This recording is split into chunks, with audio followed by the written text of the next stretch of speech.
How's it going, everybody? It's LSB with yet another episode of Lights Sports Breakdown.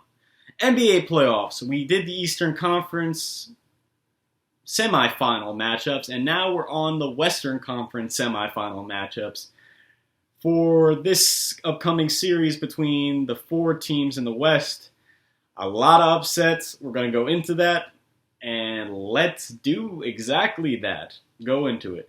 So, the number 1 seed, Utah Jazz, face off against the number 4 seed, LA Clippers. So now, let's backtrack a little bit to the previous series. Utah Jazz previously faced the Memphis Grizzlies in the first round.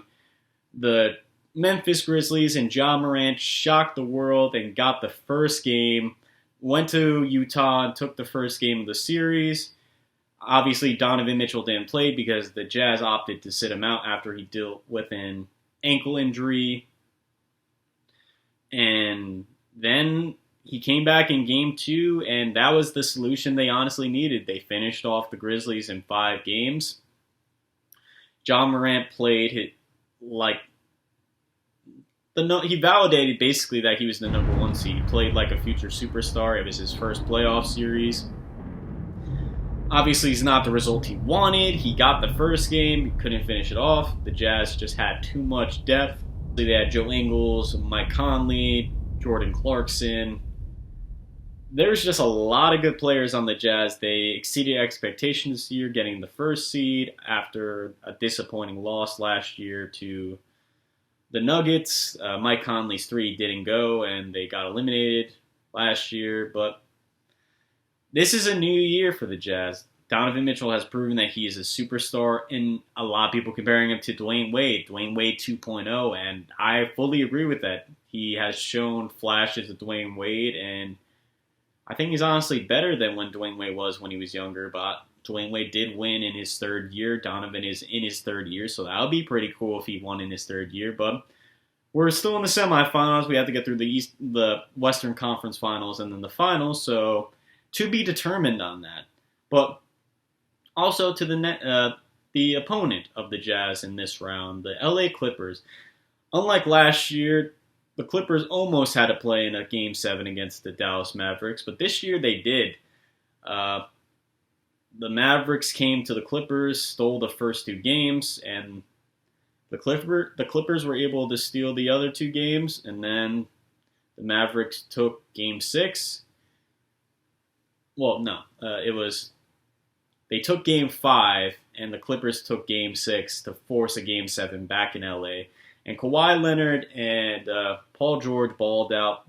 Kawhi just didn't want to go home. He proved to the league after a sluggish season last year, after they lost to the Nuggets 3-1. They validated it. Kawhi, he was just off of a championship the year before with the Toronto Raptors. Comes to LA first year. It was a disappointment. A lot of people were talking about Paul George, Pandemic P. He was atrocious in the playoffs last year. He's improved a little bit. In Game 7, his stats weren't really the greatest, but he did contribute. He contributed 22 points, while Kawhi contributed 28 points in the Game 7 win. Luka Magic just wasn't enough. He needed some help. Tim Hardaway Jr. did get injured for a bit in Game 7. He was able to return, but he wasn't making the shots and contributing like he was in the previous games. Porzingis has not played like the unicorn of old that people were saying when he was playing with the Knicks. And now that the series is over, there seems to be tension between him and the Mavs. We're unsure about what his future is going to be with the Mavericks, if they're going to get rid of him, if they're going to try to get another star, or what his playing career is going to be, because if he can't work out in Dallas, then where is he going to go? But that's for the offseason, but just thought I'd share that a little bit. But Luka has proven that he is special in this league, but he just hasn't been able to prove that he can win. He's proven that he can win games, put them in a position to finish them off, but they just didn't have enough. So they have to give him some more help.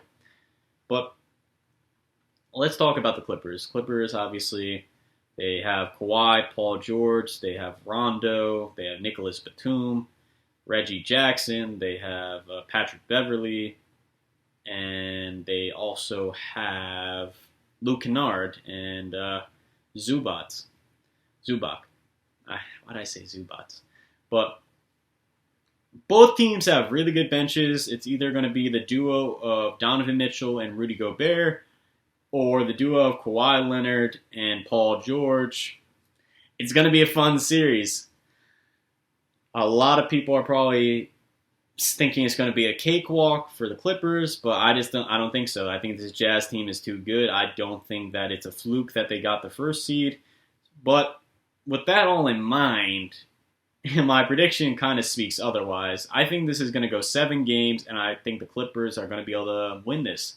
Kawhi has proven that he can win the title not just once but twice.